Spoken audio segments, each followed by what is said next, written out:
Hello बच्चों, बिल्कुल मजे में। तो आज अपन एलन प्रीस्कोर पेपर के कुछ बढ़िया क्वेश्चन डिस्कस करेंगे। तो ये अपने पास पहला क्वेश्चन है। क्वेश्चन क्या बोल रहा है? Two identical sound sources are placed at A comma zero and minus A comma zero. An observer is standing at a by 2 comma 0. He is hearing minimum sound intensity as compared to nearby points on the x-axis. तो ये अपने पास दो sound के sources हैं, S1 और S2। Observer अपना इधर है और ये जो साउंड सुन रहा है ना, वो मिनिमम इंटेंसिटी की सुन रहा है। तो ऑफ कोर्स सी बात है कि यहाँ पर क्या होगा? डिस्ट्रक्टिव इंटरफेरेंस होगा। मतलब यहाँ पर जो तुम्हारे पास है पाथ डिफरेंस जो होना चाहिए ना, वो कुछ ऐसा होना चाहिए, 2n+1 λ/2 जैसा। सही। अब तुम देखो, सोर्स S1 से, मतलब साउंड सोर्स S1 से जो तुम्हारी साउंड वेव निकल रही होगी वो कितना डिस्टेंस ट्रेवल करेगी? a/2। और सोर्स S2 से, मतलब साउंड सोर्स S2 से जो तुम्हारी साउंड वेव निकल रही होगी वो कितना डिस्टेंस ट्रेवल करेगी? 3a/2। तो यहाँ पर जो तुम्हारे पास पाथ डिफरेंस आ रहा है वो मेरे हिसाब से आएगा 3a/2 माइनस a/2, जो कि हो जाएगा a। तो ये a का वैल्यू कुछ ऐसा होना चाहिए, 2n+1 λ/2 के बराबर। सही है। अब क्या बोल रही है?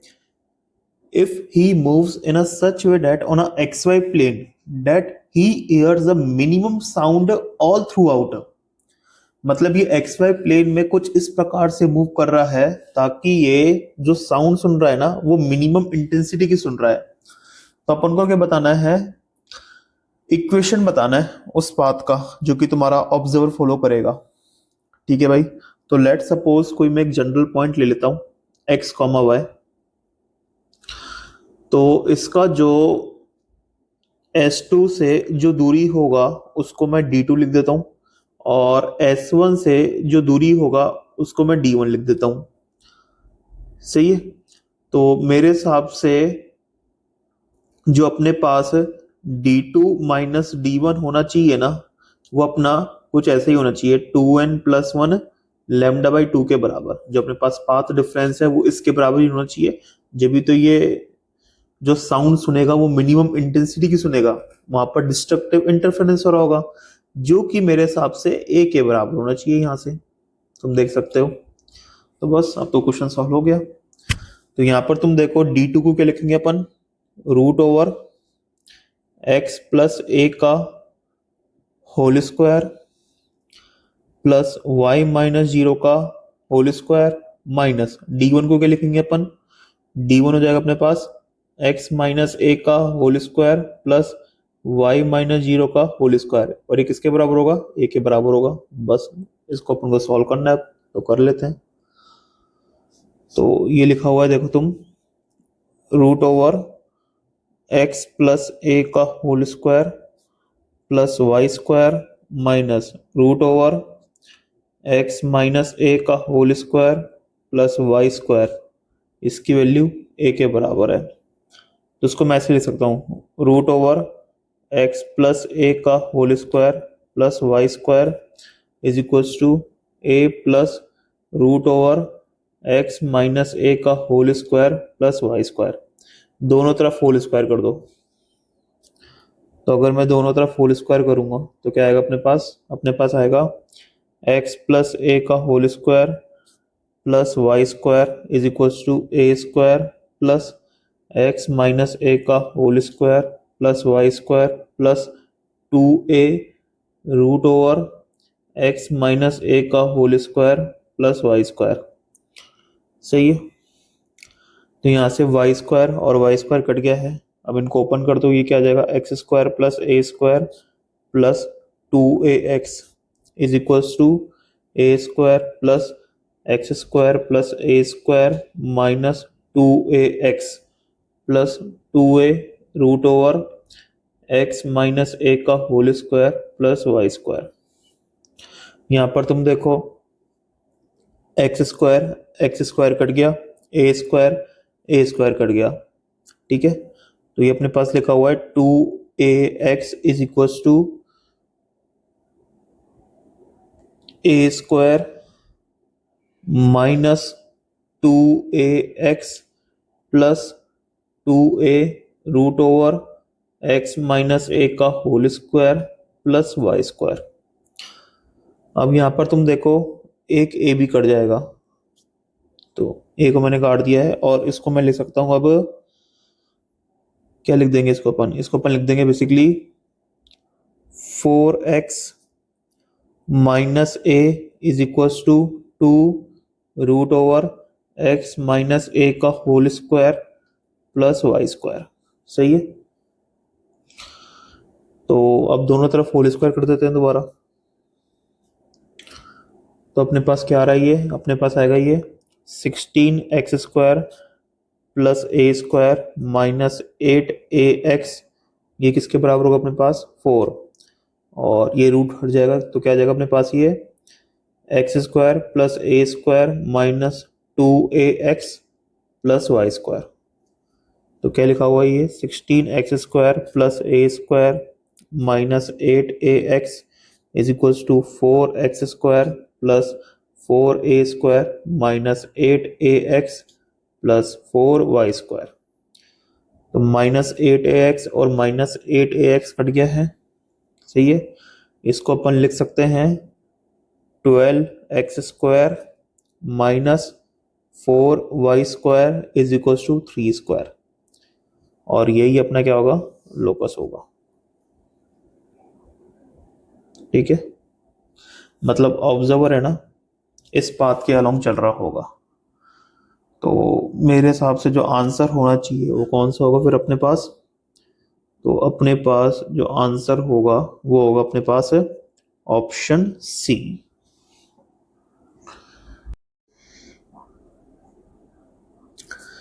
चलो यार अगला क्वेश्चन करते हैं।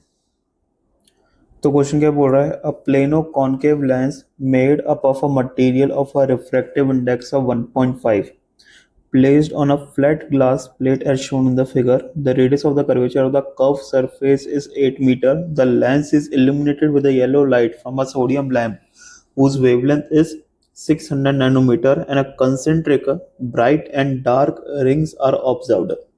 The interference pattern has a dark spot at the center which is surrounded by 50 dark rings, the largest of which lies at the very edge of the lens. ठीक है भाई, तो जो आखिरी वाली जो डार्क रिंग है ना वो बेसिकली तुम्हारे इस लेंस के एज से पास कर रही है, तो 50 डार्क रिंग्स है तो बेसिकली 50 मिनिमा होंगे। सही है, तो पहले तो अपन समझते हैं कि इंटरफेरेंस पैटर्न कैसे हो रहा है। तो ये अपन की इंसिडेंट रे है, ठीक है, तो मैं इसको आई लिख रहा हूँ। ठीक है, अब तुम देखो यहाँ पर क्या होगा, बेसिकली रिफ्लेक्शन होगा तो इसको मैंने आर लिख दिया, और एक ट्रांसमिशन हो रहा है इसको मैंने टी लिख दिया। फिर यहाँ पर क्या हो रहा है, रिफ्लेक्शन हो रहा है तो इसको मैंने टी आर लिख दिया। ठीक है, तो एक तो अपने पास ये वाला पाथ है, तुम देखो ये इंसिडेंट रे, फिर ये अपनी रिफ्लेक्टेड रे, और एक अपने पास पाथ ऐसा है कुछ कि पहले वो इंसिडेंट हुआ, फिर क्या हुआ ट्रांसमिशन हुआ, फिर क्या हुआ रिफ्लेक्शन हुआ, फिर ट्रांसमिशन हुआ, कुछ ऐसा है। तो ये अपने पास रे 1, ये अपने पास रे 2। तो अगर मैं तुमसे पूछूं कि जो पाथ डिफरेंस है, मतलब ऑप्टिकल पाथ डिफरेंस जो कि डेल एक्स के बराबर होगा, वो कितना होगा। तो जो एक्स्ट्रा हो रहा है वो बेसिकली बस इधर हो रहा है, बाकी पाथ तो सेम है अपने पास रे 1 का और रे 2 का। तो लेट सपोज यहाँ की जो अपने पास थिकनेस है ना वो अपने पास टी के बराबर है। मैं मान लेता हूं कि यहाँ पर जो अपने पास ये थिकनेस है ना वो अपने पास किसके बराबर है, टी के बराबर है। तो ये वाली जो रे है अपने पास, इसने एक तो ये वाली डिस्टेंस एक्स्ट्रा चली है जो कि 2t के बराबर होगा। ठीक है, और एक तुम देखो यहाँ पर बेसिकली क्या हो रहा है, रिफ्लेक्शन हो रहा है। ठीक है, और यहाँ पर जो रिफ्लेक्शन हो रहा है ना वो रेयरर से डेंसर में हो रहा है, तो एक λ/2 का पाथ डिफरेंस और जुड़ जाएगा। तो एक तरीके से मैं ये बोलूंगा कि जो अपने पास ये वाली जो रे है ना, इसने जो एक्स्ट्रा चला है तो ये टी इधर फिर लैम्डा बाई टू इधर, फिर टी इधर, तो T plus lambda by two plus T, मतलब एक तरीके से कितना हो जाएगा, ये अपने पास हो जाएगा 2t plus lambda by to.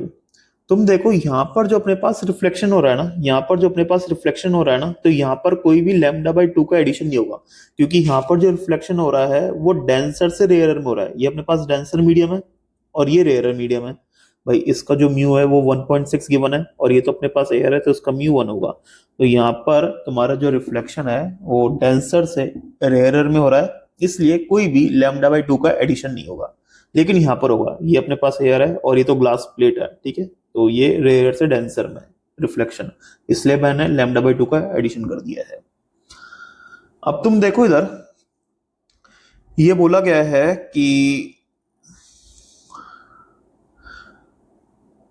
क्या बोला गया इसमें कि अपने पास 50 डार्क रिंग्स हैं, ठीक है।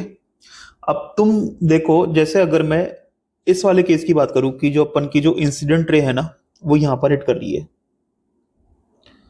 ठीक है, तो इस वाले केस के लिए जो अपना टी होगा वो तो जीरो होगा। भाई कोई गैप ही नहीं है ना, तो टी बेसिकली जीरो को अप्रोच कर रहा है, ऐसे समझ लो तुम। तो इसके लिए जो अपने पास पाथ डिफरेंस आएगा वो कितना आएगा, तो आएगा अपने पास 2 into zero plus lambda by to, तो ये अपने पास लैम्डा बाई टू के बराबर आ रहा है। और ऑफ कोर्स ही बात है कि ये मिनिमा होगा। भाई अगर अपने पास path difference lambda by two के बराबर आएगा तो मिनिमा बन रहा है उधर, ठीक है। और कौन सा मिनिमा होगा, ये फर्स्ट मिनिमा होगा। ये कौन सा मिनिमा है अपने पास, फर्स्ट मिनिमा है। अब तुम देखो, इसकी बात करी जा रही है अब कि जो बिल्कुल मिडिल में हिट कर रही है, यहां पर तुम देखो ये बिल्कुल मिडिल में हिट कर रही है। तो मेरे को क्या फाइंड आउट करना है, ये थिकनेस फाइंड आउट करनी है कितनी होगी ये, तो इसको मैं टी नॉट बोल देता हूं। तो ये टी नॉट की वैल्यू अपन को फाइंड आउट करनी है। देखो ये तो पूछा the thickness of the air film at the centre of the interference pattern is, और बेसिकली इस पर्टिकुलर पॉइंट पर क्या बोला है, डार्क स्पॉट बन रहा है, मतलब मिनिमम बन रहा है। और ऑफ कोर्स ये बात है कि जैसे अगर फर्स्ट मिनिमा इधर बन रहा है, ठीक है, और टोटल नंबर ऑफ मिनिमास कितने होंगे, 50 होंगे, ऑफ कोर्स ही बात है कि जो 50 वाला होगा वो इधर बनेगा, तो इधर 50 वाला होगा। मतलब यहाँ पर अपने पास जो पाथ डिफरेंस है वो किसके बराबर होगा, तो मेरे हिसाब से वो बराबर होना चाहिए फिर 99 लैम्डा बाई टू के। सही लिखा है, एक बार देख लेना। हाँ यही होगा शायद, 2n minus one into lambda by to होता है, और n का वैल्यू मैं 50 पुट करूंगा। भाई यही तो होता है अपने पास, 2n minus one into lambda by to, और n का वैल्यू कितना पुट करूंगा मैं, 50 पुट करूंगा, तो अपने पास 99 लैम्डा बाई टू आ जाएगा। और इस वाले केस के लिए जो अपने पास ऑप्टिकल पाथ डिफरेंस आएगा वो कितना आएगा, 2t0 plus lambda by to, सही है। और ये कितना होना चाहिए अपने पास, 99 लैम्डा बाई टू के बराबर। तो 2t0 का वैल्यू कितना आ गया अपने पास है, 98 लैम्डा बाई टू के बराबर, तो ये हो जाएगा अपने पास कितना, 49 लैम्डा। सही करा है। तो यहां से अपने पास टी नॉट कितना आ गया, 49 लैम्डा बाई टू। तो ये अपन ने टी नॉट की वैल्यू फाइंड आउट कर लिया है, ठीक है। देख लेना कि ऑप्शन ऐसा ही है कि नहीं। अब बी ऑप्शन क्या बोल रहा है, the focal length of the lens is, तो इसका अपन को फोकल लेंथ फाइंड आउट करना है। यार ये तो बहुत आसान है, ये एयर है इधर, यहाँ पर भी एयर है, इसका रेडियस ऑफ कर्वेचर अपन को गिवन है कितना है, वो 8 मीटर है। इसका रेडियस ऑफ कर्वेचर कितना होगा अपने पास, इन्फिनिटी होगा। लेंस मेकर फॉर्मूला क्या अपने पास, 1/fl is equals to mu m upon mu s minus 1/r1 minus 1/r2। तो इस वाले फॉर्मूला को अप्लाई करना है। तो क्या आ जाएगा अपने पास, ये म्यू एम कितना अपने पास 1.6 है, म्यू एस कितना अपने पास 1 है, माइनस 1 ब्रैकेट में 1/r1। तो अपने पास जो r1 है वो तो इन्फिनिटी को टेंड कर रहा है, ठीक है। और जो अपने पास r2 है वो कितना है, बेसिकली 8 के बराबर है। तो यहाँ से 1/fl, तो देख लेना fl की वैल्यू क्या आ रही है, ठीक है। तो वो अपने पास फोकल लेंथ हो जाएगा। अब जो सी और डी है वो बेसिकली किसकी बात कर रहा है, the radius of the largest dark ring is approximately. तो लार्जेस्ट डार्क रिंग का अपन को रेडियस बताना है, तो करते हैं यार इसको भी, थोड़ा बहुत ज्योमेट्री का यूज है इसमें, देखना एक बार। तो यहां पर तुम देखो,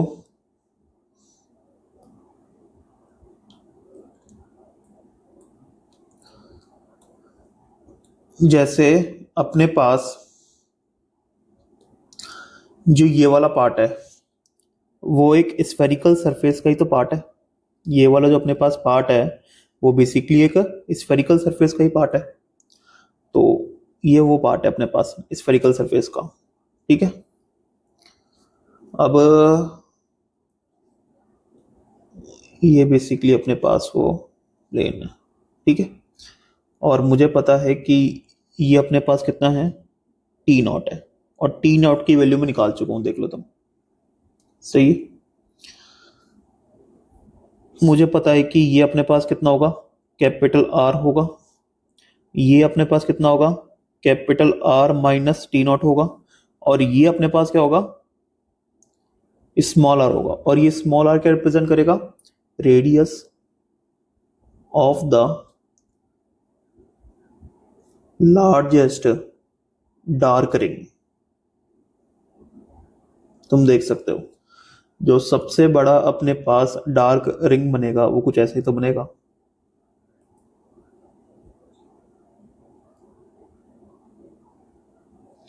देख लो, ऐसे तो बोला गया है कि जो अपने पास सबसे बड़ा जो रिंग है ना वो बेसिकली इस लेंस के बिल्कुल एज से पास कर रहा है, तो कुछ ऐसा ही होगा, देख सकते हो तुम।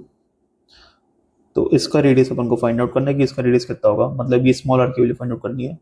तो यहाँ पर अपन पाइथागोरस थ्योरम का यूज करेंगे। तो मैं लिख सकता हूँ कि ये वाली लेंथ का स्क्वायर प्लस ये वाली लेंथ का स्क्वायर इज इक्वल टू ये वाली लेंथ का स्क्वायर। तो यहाँ पर अपन लिखेंगे कि जो अपने पास capital R minus T naught का होल स्क्वायर है प्लस स्मॉल आर स्क्वायर है वो किसके बराबर होगा, कैपिटल आर स्क्वायर के बराबर होगा। तो यहाँ पर तुम देखो स्मॉल आर स्क्वायर को भी लिख सकता हूँ मैं capital R square minus capital R minus T naught का होल स्क्वायर। तो इसको मैं ऐसे लिख दूंगा capital R minus capital R minus T naught और capital R plus capital R minus T naught. यहाँ पर मैंने बेसिकली ये वाला फॉर्मूला लगा दिया कि ए स्क्वायर माइनस बी स्क्वायर क्या होता है अपने पास, ए माइनस बी इंटू ए प्लस बी, ठीक है। तो ये अपने पास स्मॉल आर स्क्वायर है, तो small are square is equal to, तो ये अपने पास कितना आ गया, टी नॉट आ गया। और ये कितना जगह अपने पास, two capital R minus T naught. Of course सी बात है, तुम देखो जो अपने पास कैपिटल आर है वो कितना दर का है, वो अपन को दर का 8 मीटर। और ये अपने पास जो टी नोट आ रहा है वो कह रहा है 49 लैम्डा बाई 2, और लैम्डा का जो ऑर्डर है ना तुम देखो नैनोमीटर में। तो मैं ऐसे बोल सकता हूँ कि कैपिटल आर के कंपैरिजन में जो अपने पास है टी नोट है ना वो बहुत ज्यादा छोटा है। तो इसको मैं अप्रोक्सीमेटली क्या लिख दूंगा, 2 कैपिटल आर लिख दूंगा। तो अपने पास जो स्मॉल आर स्क्वायर है ना वो किसके बराबर आएगा, T naught into 2 capital R. तो स्मॉल आर की वैल्यू क्या आएगी अपने पास, under root of 2 capital R T naught. Capital R की वैल्यू क्वेश्चन में गिवन है, टी नॉट की वैल्यू अपन ने निकाल ली है, तो ये स्मॉल आर पता चल जाएगा। और ये स्मॉल आर क्या अपने पास, radius of the largest dark ring, ठीक है। तो देख लेना कि कौन कौन से ऑप्शन अपने सही हैं, तो उस हिसाब से तुम अपना आंसर देख लेना, ठीक है। वैसे तो मैंने पूरा बता दिया है इसमें।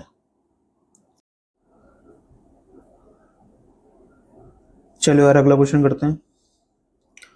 क्वेश्चन क्या बोल रहा है, a man in a small dingy approaches from a great distance the wave breaker dam in which there are two holes 5 meter apart. Waves of wavelength lambda is equal to 6 meter hit the other side of the dam. The direction of the path in degree of dingy from the normal to the dam at which the dingy is to be rocked the least. तो यहाँ पर तुम देखो basically क्या है, एक man है जो कि इस डिंजी में ट्रेवल कर रहा है। अब ये अपने पास एक डैम है, ठीक है, लेकिन इस डैम में क्या है, 2 होल्स हैं और ये दोनों होल्स 5 मीटर अपार्ट है। अब ये बेसिकली इन वेव्स की क्या है, वेव फ्रंट है, तो मतलब वेव कुछ ऐसे प्रोपोगेट कर रही है। और इस डैम का काम क्या है, इन डिस्टर्बेंस को बेसिकली आगे नहीं जाने देना है। लेकिन 2 होल तो हैं तो कुछ ना कुछ डिस्टर्बेंस तो जाएगी ही। अब ये बोला है कि इस डिंजी पर है ना ये डिस्टरबेंस है ना लीस्ट पहुंचनी चाहिए, तो ऑफ कोर्स सी बात है कि ये जो वेव्स जा रही ना इन होल से, मतलब जो डिस्टरबेंस जा रहा है ना इस होल से, तो इस डिंजी पर वो लीस्ट पहुंचना चाहिए। तो ऑफ कोर्स सी बात है कि यहाँ पर क्या होगा, उन वेव्स का डिस्ट्रक्टिव इंटरफेरेंस होगा। सही है, ये तो मैं बोल ही सकता हूं। अब तुम देखो इधर, जैसे अपने पास है एक यहां से पहुंच रही होगी, एक यहां से पहुंच रही होगी, ठीक है, और ये अपने पास वो मिड है बिल्कुल, ठीक है, इन दोनों होल्स के बीच का। और एक लाइन में ये बना रहा हूं देखो, सही है। अपने पास ये डैम है, तो इसके जो नॉर्मल वाली लाइन होगी वो कौन सी होगी, तो मेरे हिसाब से नॉर्मल वाली लाइन ये होगी। तो अपन से ये वाला एंगल पूछा गया कि ये वाला एंगल कितना होगा डिग्री में, ठीक है भाई, फाइंड आउट करने की कोशिश करते हैं। तो इसको अपन थीटा बोल रहे हैं, और अपन को पता है कि जो अपने पास पाथ डिफरेंस है वो ये होगा, जो कि डी साइन थीटा के बराबर होगा। तो अगर यहाँ पर डिस्ट्रक्टिव इंटरफेरेंस हो रहा है तो ये डी साइन थीटा किसके बराबर होना चाहिए, ऑफ कोर्स ये बात है कि ये अपने पास लैम्डा बाई 2 के बराबर होगा, क्योंकि पहला वाला केस तो मैं यही कंसिडर करूंगा। तो अपने पास जो डी साइन थीटा है वो किसके बराबर है, लैम्डा बाई 2 के। डी का वैल्यू कितना अपने पास है, 5 मीटर है, into sine theta is equal to lambda by 2, मतलब 6/2। तो ये अपने पास 3 आ गया। तो sine theta is equal to कितना अपने पास 3/5 है, तो थीटा कितना अपने पास 37 डिग्री है। तो इसका जो आंसर होना चाहिए कितना होना चाहिए, 37 डिग्री होना चाहिए यार। तो ऐसे क्वेश्चन यार जेई एडवांस में भी आ सकते हैं, मतलब तुम्हें देखने में अटपटे से लगेंगे, लेकिन जब तुम सॉल्व करोगे तो बहुत ही आसानी से सॉल्व हो जाएंगे। तो यही कारण था मेरा ये सवाल लेने का बस।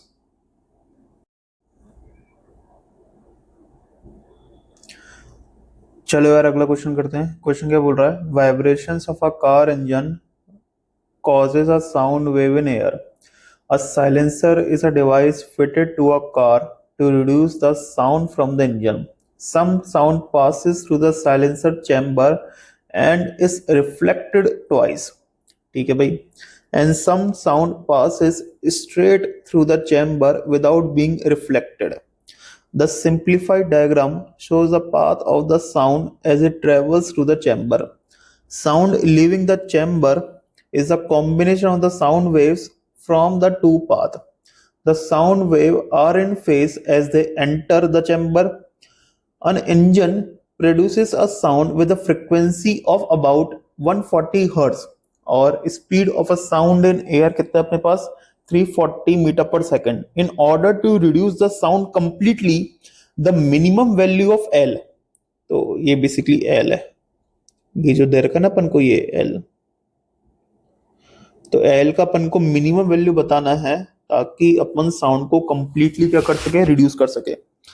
तो एक तो तुम देखो ये अपने पास क्या है, साउंड फ्रॉम द इंजन, तो ये आ रही है, तो एक तो आती है ये चैम्बर में जाती है, और दो बार क्या हो रहा है, रिफ्लेक्शन हो रहा है। पहली बार रिफ्लेक्शन इधर, दूसरी बार रिफ्लेक्शन इधर, और एक डायरेक्टली निकल जाती है।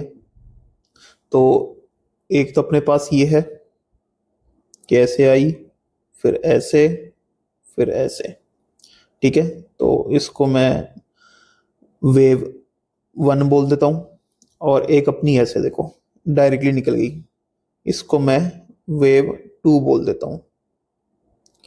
और ये दोनों क्या करेगी, फिर इंटरफेयर करेगी, सही है। और मुझे पता है कि अगर मेरे को साउंड को कंप्लीटली रिड्यूस करना है तो यहां पर क्या होना चाहिए, डिस्ट्रक्टिव इंटरफेरेंस होना चाहिए, सही है ना। तो तुम देखो यहाँ पर तुम्हारे वेव 1 ने ना कुछ एक्स्ट्रा डिस्टेंस ट्रेवल करी है, जो कि कितनी करी है, तो मेरे हिसाब से ये एक्स्ट्रा डिस्टेंस ट्रेवल करी है तुम्हारे वेव 1 ने, बाकी तो सेम है, बस ये एक्स्ट्रा करी, देखो ये।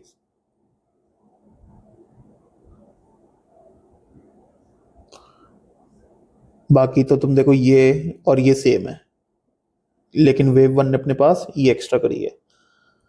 तो ऑफ कोर्स ये बात है कि ये एक्स्ट्रा करी है, जो कि कितना होगा 2L के बराबर होगा। और यही अपने पास क्या होगा, ऑप्टिकल पाथ डिफरेंस होगा। और ये अपने पास जो ऑप्टिकल पाथ डिफरेंस है वो किसके बराबर होगा, ऑफ कोर्स सी बात है ये अपना बराबर होगा λ/2 के, क्योंकि अपने पास यहाँ पर डिस्ट्रक्टिव इंटरफेरेंस है और एल का मेरे को मिनिमम वैल्यू फाइंड आउट करना है। तो अपने पास ये जो पाथ डिफरेंस है ना वो मिनिमम होना चाहिए। तो डिस्ट्रक्टिव इंटरफेरेंस के केस में जो मिनिमम पाथ डिफरेंस है ना वो λ/2 का ही होता है। तो यहाँ से तुम देखो एल का वैल्यू कितना अपने पास है, λ/4 आ रहा है। और लैम्डा क्या हो जाएगा अपने पास, तो लैम्डा अपने पास हो जाएगा सिंपली C/F। ठीक है, मतलब C यहाँ पर बेसिकली रिप्रेजेंट कर रहा है speed of the sound, speed of sound. तो मतलब कितना हो गया अपने पास, ये 340/F। F कितना अपने पास 140 है, तो ये और ये निपट गया है। तो ये अपने पास लैम्डा आ रहा है मीटर में।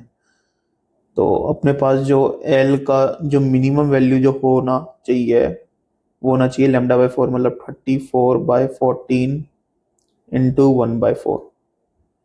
तो ये अपने पास क्या है, आंसर है। और ऑफ कोर्स ये बात है कि जो आंसर आएगा वो मीटर में आएगा। ठीक है, तो यहाँ पर अपने क्वेश्चन होते हैं खत्म। तो जो जो क्वेश्चन मेरे को बढ़िया लगे, मतलब वेव ऑप्टिक्स, साउंड वेव या वेव्स ऑन स्ट्रिंग वाले चैप्टर से, वो मैंने ले लिए हैं। मतलब कुछ क्वेश्चन ही लिए हैं, वैसे तो प्री स्कोर के पेपर अच्छे आते हैं, तो हर क्वेश्चन ही बढ़िया होते हैं। ठीक है, और अगर तुम्हें ऐसे और सेशन चाहिए तो तुम कमेंट सेक्शन में लिखना, तो मैं ऐसे और क्वेश्चन लाऊंगा, फिर और क्वेश्चन अपन डिस्कस करेंगे। बस मेरा एक ही रिक्वेस्ट है यार, वीडियो को लाइक वगैरह कर दिया करो। ठीक है, बस चलो मिलते हैं अगली वीडियो में।